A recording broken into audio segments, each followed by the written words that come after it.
Innal hamdalillah nahmaduhu wa nasta'inuhu wa nastaghfiruhu wa nastahdik wa natubu ilaihi wa na'udzu billahi min syururi anfusina wa sayyiati a'malina.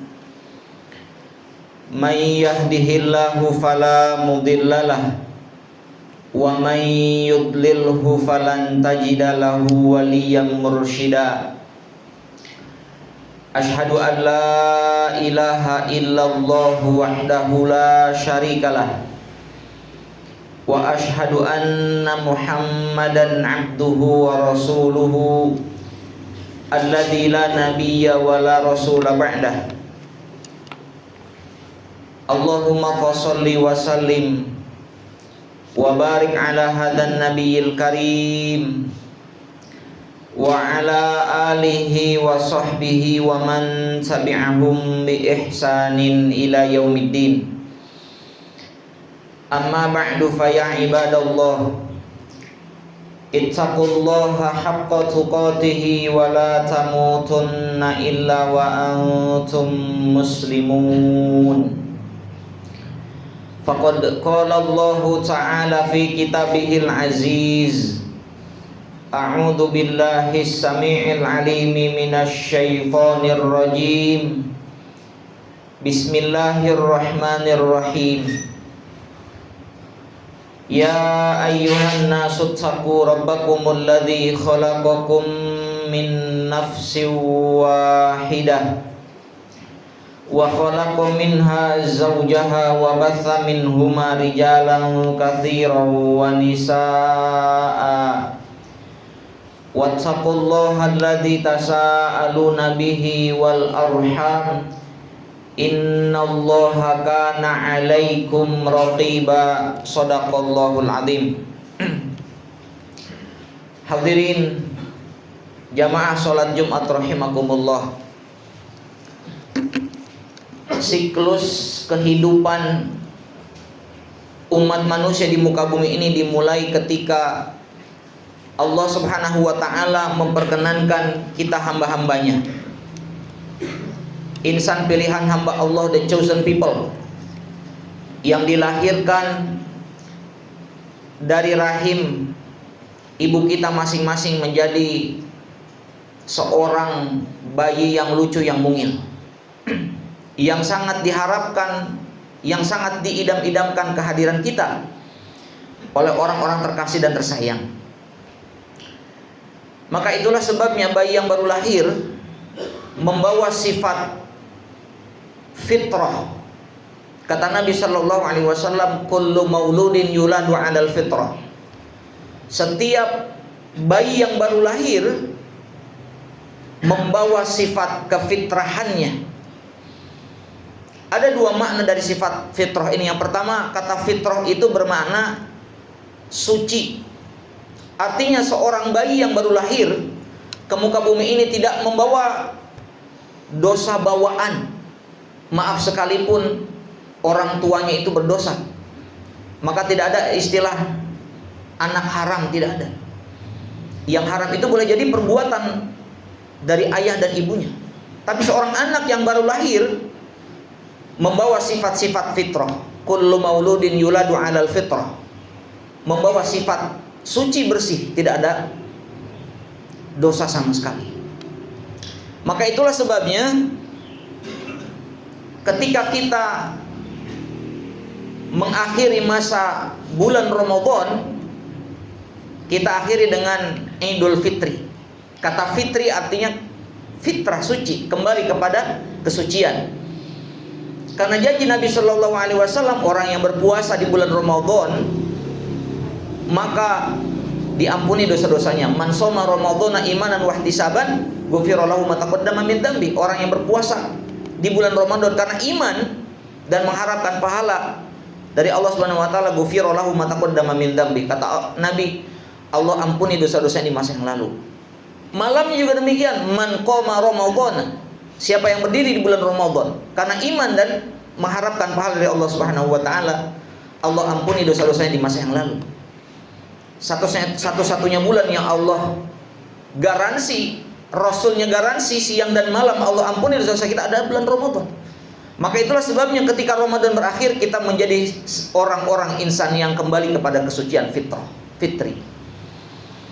Makna yang kedua kata fitrah ini, ulama menafsirkan setiap bayi yang baru lahir memiliki potensi-potensi keislaman.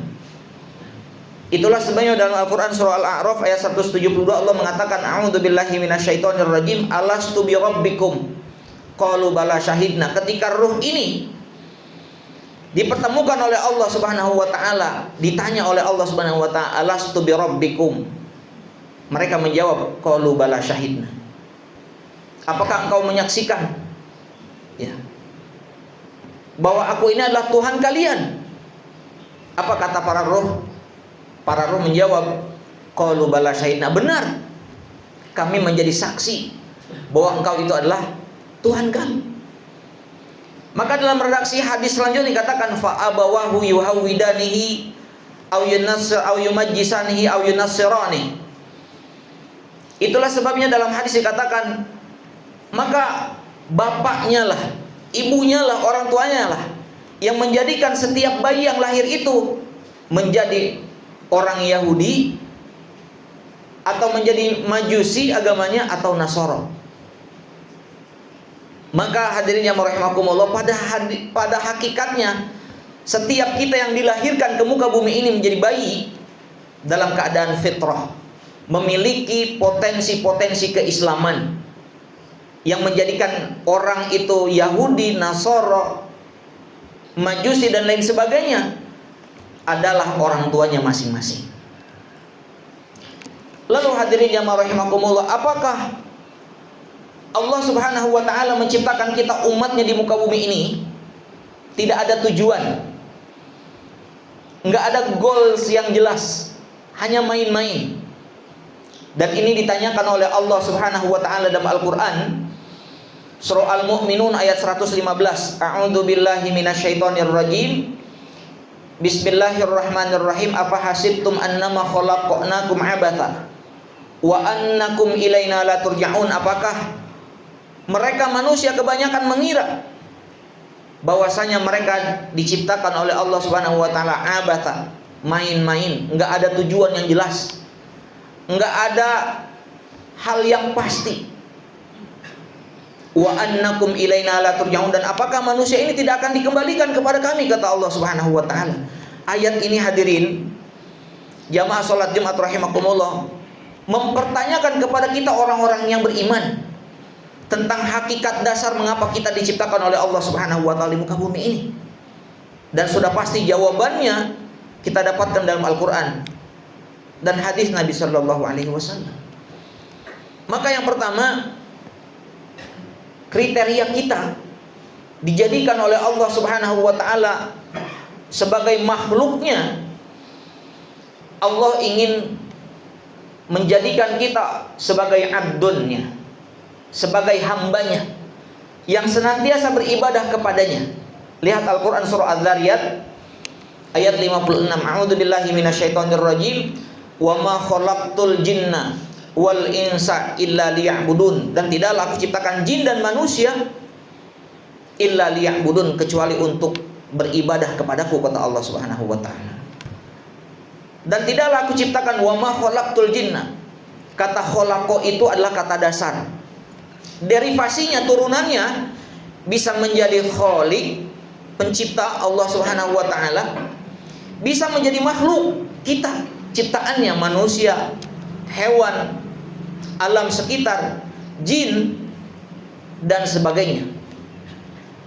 Kemudian dari kata khalaqa itu derivasinya, turunannya bisa menjadi akhlak. Maka kita sebagai makhluk, sebagai ciptaan yang diciptakan oleh Allah Subhanahu wa taala, beribadah kepada Allah Subhanahu wa taala, maka sifat, karakter kita, ibadah kita, aktivitas kita namanya akhlak kepada Allah Subhanahu wa taala sang Khaliq. Dan Allah menciptakan kita umat manusia di muka bumi ini untuk beribadah, menyembah kepadanya.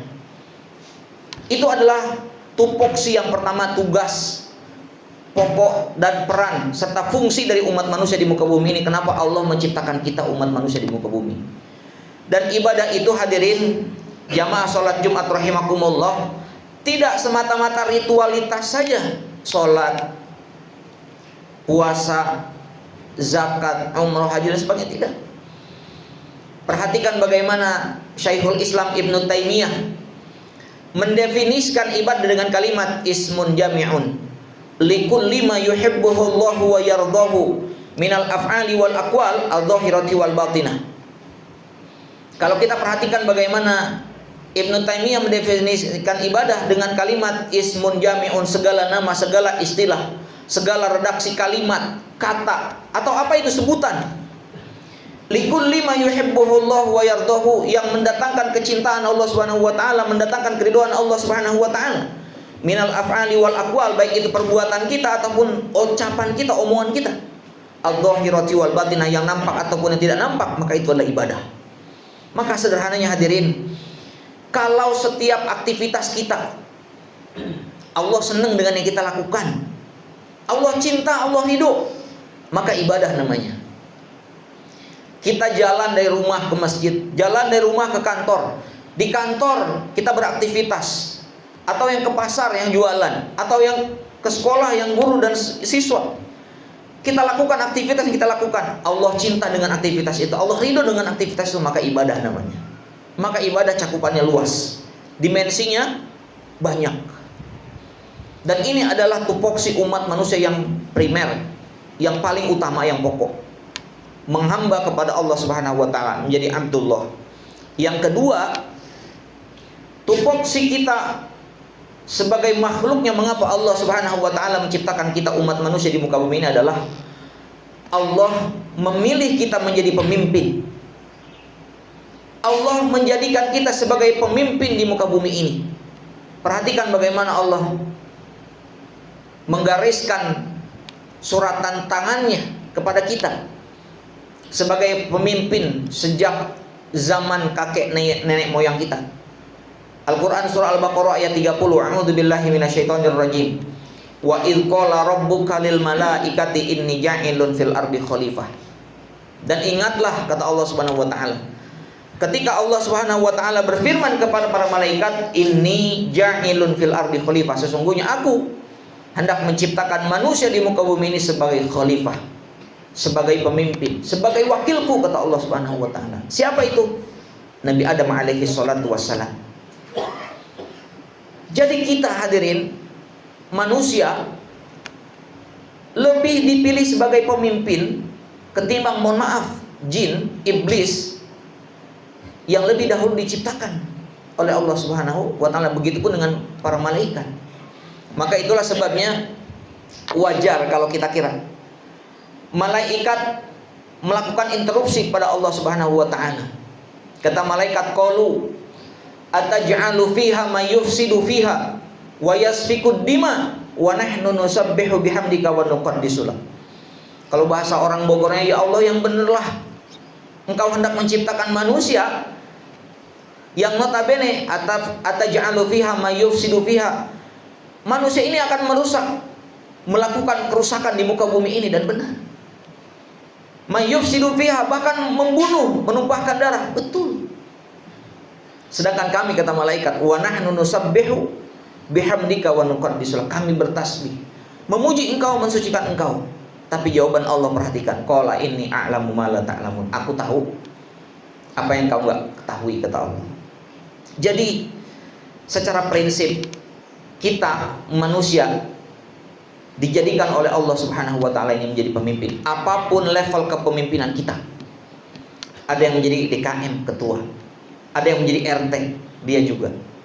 Ada yang menjadi RW, ada yang menjadi lurah, camat, presiden dan sebagainya. Tapi minimal kita memimpin diri kita sendiri. Kata Nabi sallallahu alaihi wasallam, kullukum ra'in wa kullukum mas'ulun an ra'iyati. Setiap kalian adalah pemimpin, dan setiap pemimpin itu akan dimintai pertanggungjawabannya di mata Allah Subhanahu wa taala. Mudah-mudahan hadirin jamaah salat Jumat rahimakumullah, Allah Subhanahu wa taala senantiasa memberikan kita kekuatan, kesabaran untuk senantiasa memenuhi perintah-perintah Allah Subhanahu wa taala, beribadah, menghamba kepadanya. dan menjadikan kita sebagai pemimpin apapun level kepemimpinan kita, dan Allah mudahkan langkah kita, amanah kita dalam melaksanakan kepemimpinan tersebut.